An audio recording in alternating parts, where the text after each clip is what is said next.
दक्षिण भारत के एक छोटे से गांव में एक ज्ञानी संत रहते थे।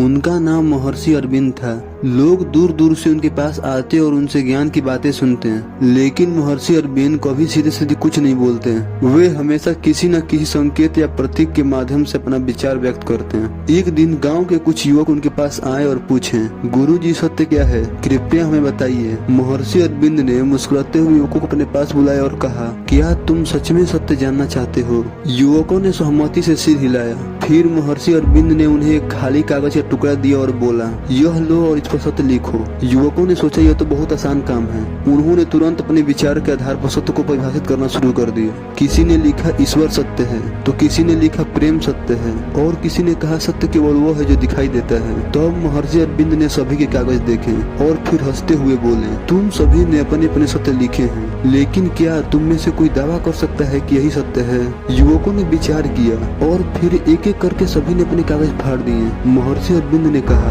जब तुमने सत्य को शब्दों में बांधा तो वह सिर्फ एक विचार बन गया, और विचार बदलते रहते हैं लेकिन सत्य नहीं बदलता। इसे शब्दों में बांधते ही तुम्हारे दृष्टिकोण में बन जाता है और इसलिए यह असत्य बन जाता है। इस कहानी का सार यही है कि सत्य को शब्दों में बांधने की कोशिश मत करो, कि सत्य को शब्दों में बांधने की कोशिश करते ही हम उसे सीमित कर देते हैं। सत्य अपनी प्रकृति में असीम और अव्यक्त है। जब हम इसे परिभाषित करने की कोशिश करते हैं तो यह हमारी समझ के अनुसार रूपांतरित हो जाता है और असत्य हो जाता है। सत्य को केवल महसूस किया जा सकता है और किया जा सकता है, लेकिन इसे पूरी तरह व्यक्त नहीं किया जा सकता।